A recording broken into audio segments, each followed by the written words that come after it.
Bonjour à tous et bienvenue sur Paris Turf TV pour votre émission reçue 5 sur 5, l'émission du Quintet Plus et du 5-5. Pour m'accompagner aujourd'hui, j'ai la chance de recevoir Aurélien Attard. Bonjour Aurélien. Bonjour Paul, bonjour à tous et à tous. Comment ça va? Ça va, merci à vous. Vous êtes inspiré pour ce Quintet? On a essayé. On va essayer. Allez, on attaque donc, on a un rendez-vous à Longchamp ce mardi pour le prix André Carus. On est sur la distance de 1600 mètres, on va emprunter la moyenne piste. On va retrouver des chevaux bien connus à ce niveau de compétition, ils sont âgés de 4 ans et plus. Alors j'ai coutume de dire que sur ce parcours avec du bon terrain, mieux vaut aller de l'avant. Oui, exactement, il vaut mieux aller de l'avant. Surtout qu'on l'a vu encore samedi à Longchamp, c'était très difficile de revenir de l'arrière-garde. Donc les attentistes sont souvent un peu lésés sur ce parcours, à moins qu'il y ait beaucoup de rythme. Il faut quand même privilégier les concurrents qui ont des bons numéros de corde et qui galopent aux avant-postes. D'accord, sans plus tarder, on écoute votre sélection en 8 chevaux. L'As Glorioso, le 10 Nolval, le 4 Iron Spirit, le 8 Mikeltos, le 16 Santa Manza, le 13 Serenu, le 7 Race Nace et le 9 Zamuja. Alors on commence avec l'As Glorioso, c'est un cheval qui porte beaucoup de poids, mais le dernier coup ça s'est vraiment très mal passé, il a vécu un véritable cauchemar. Bon, il porte du poids mais il a la pointure d'un tel lot. Je pense vraiment qu'il a la pointure, effectivement, dernièrement, c'est vrai que c'était un cauchemar, comme vous l'avez dit. Son jockey n'avait pas trop d'expérience en France, il a un peu tergiversé dans la ligne droite, puis il s'est retrouvé enfermé, il n'a jamais pu sortir. C'est dommage car le cheval avait beaucoup de ressources. La fois d'avant, pour sa rentrée, il m'avait vraiment emballé, c'était à Chantilly sur le sable. Il devançait Complimentor, ce dernier a terminé 3e d'un groupe à Longchamp ce samedi. S'il court sa valeur, les 61,5 ne seront pas vraiment un problème, Glorioso, il ne devrait pas taper loin. Surtout que le bon terrain, il aime ça. Maintenant, bon, il faut espérer que les pluies qui sont tombées en région parisienne ne vont pas légèrement assouplir la piste, parce que c'est vrai que ce type de piste lui convient un peu moins. Mais bon, il n'y a pas de raison, normalement on a toutes les raisons d'y croire. Humberto Rispoli est expérimenté, je pense qu'on peut compter sur Glorioso. Allez, on poursuit votre sélection avec le numéro 10, Nolval. Avant de vous écouter à ce sujet, on va voir ensemble une course de référence. C'était sur ce parcours, voilà, c'est facile à reconnaître, Nolval il est en tête, voilà, il est déjà monté au bras.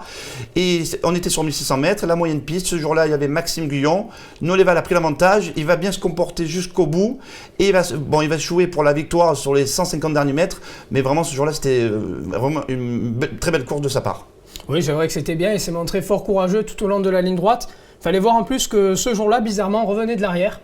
Donc il s'est vraiment bien défendu jusqu'au bout, c'est une bonne performance. Et ce jour-là aussi, il y avait Race Nace qui était très malheureuse et qui finissait librement le long de la corde. Je pense que ces deux-là, on peut les reprendre, d'ailleurs, je les ai placés dans ma sélection. C'est pas pour rien. Nolval, lui, bien, il a l'avantage d'aller devant. Ça, c'est vraiment considérable, comme on l'a dit sur ce parcours. Christophe Soumillon lui est associé. On sait que Christophe Soumillon, quand il prend tête et corde, généralement, il sait endormir les autres. Voilà, il est très fort. Le cheval est muni de hier, ça lui réussit parfaitement bien. Le bon terrain lui convient à merveille. Longchamp 3 sur 3 sur ce parcours. Donc je ne vois pas pourquoi il ne répondrait pas présent dans cette épreuve. Et en plus, la corde 8, c'est qu'il y a vraiment un avantage aujourd'hui. Ah oui, il va pouvoir prendre la tête rapidement, théoriquement. Sans faire trop d'efforts. Voilà, c'est ça, il va aller loin, je pense. Allez, je pense que c'est une bonne base de l'épreuve également. On poursuit avec le numéro 4, Iron Spirit. Voilà, il a eu 2 courses de rentrée un peu décevantes. Il revient bien. Le dernier coup, c'était à Lyon-Paris-Nice, classe 2e derrière Hippolyte, qui a répété ce week-end. Lui aussi détient une bonne chance de participer à l'arrivée. Oui, clairement, dernièrement, c'était vraiment la grosse note sur l'hippodrome de Lyon-Paris-Nice. Il terminait très bien pour prendre la 2e place. Devant lui, c'est Hippolyte. Hippolyte, dans le grand handicap de Chantilly, c'est la grosse note. Il est 5e, il revient sur tous les autres. Je pense que s'il y avait eu quelques mètres en plus, il aurait pu viser un podium. Donc la ligne a répété. Iron Spirit, il m'a déçu en début d'année, mais là, il retrouve vraiment de la bonne carburation. Alexis Badel le connaît par cœur. Logiquement, Iron Spirit, il peut bien faire. Il est confirmé à ce niveau de la compétition. C'est normalement l'une des premières chances de la course. D'accord. En 4e position, vous avez mis le numéro 8, Mikeltos. Nous avons une info terrain à ce sujet. Emmanuel Rivron a joint son entraîneur. On l'écoute. Un petit peu malheureux au début de la ligne droite, mais bon, il finit bien, il court très bien. Et ouais, on était très content avec sa performance. Il court un petit peu rapproché, surtout avec le voyage et tout. Oui. Mais bon, c'est un cheval qui voyage bien et il a l'air bien et bon, on espère. Et c'est un handicap avec les mêmes conditions, la même référence. Alors, bon, oui. J'espère qu'il répète sa dernière course, il devrait faire l'arrivée. Oui, la dernière fois, c'était à Lyon. Donc, l'entraîneur nous a parlé de sa dernière course. Il était vraiment pris en note sur là. Il a l'inconvénient de découvrir Longchamp. Est-ce que ça vous fait peur? Non, pas réellement. Ce genre de chevaux s'adapte un peu à tous les parcours.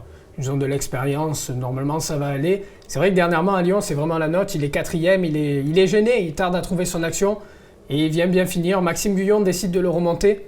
Je pense que si Maxime Guyon le choisit, c'est certainement pas pour rien.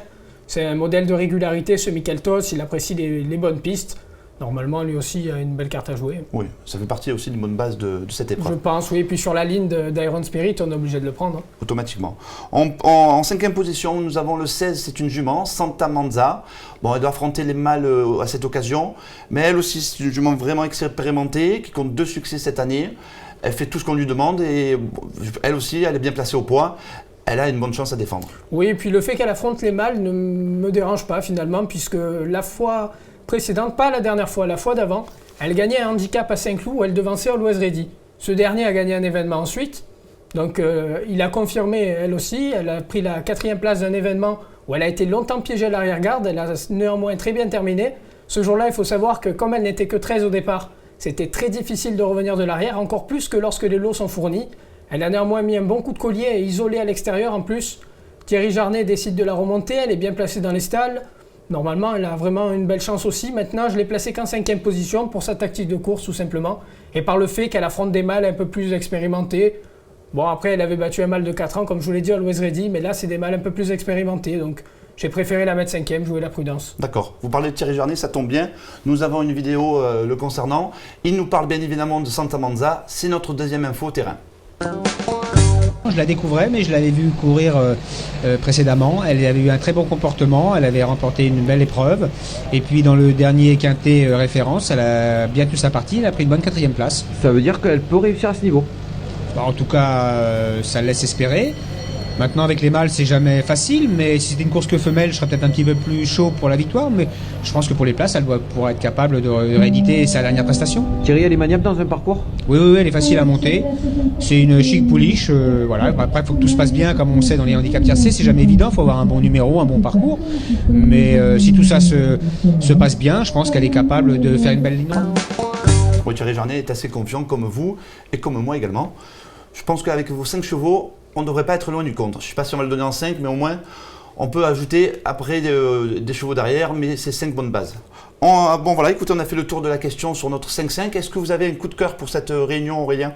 Oui, j'ai un coup de cœur. C'est le 610 Giosco, un cheval qui a joué de malchance dernièrement. Je trouve qu'il a beaucoup progressé depuis l'année dernière. Il a d'ailleurs enchaîné les bonnes performances dans les handicaps. Il affronte un lot qui pour moi n'a rien de fabuleux. Son entraîneur est en forme, Valérie Dissot. Elle a eu un petit passage à vide et là, tous ses pensionnaires connaissent une belle réussite. Je pense vraiment que Giosco a les moyens de bien faire. En plus, la cote sera alléchante, donc c'est le moment de jouer, quoi. C'est un beau pari à tenter. Voilà. Écoutez, merci à tous de nous avoir suivis. Bon jeu. On se retrouve très vite sur Paris Turf TV. Et demain, nous avons rendez-vous pour l'étape du GNT. Ça sera à Laval. D'ici là, bon jeu à tous. Merci, au revoir.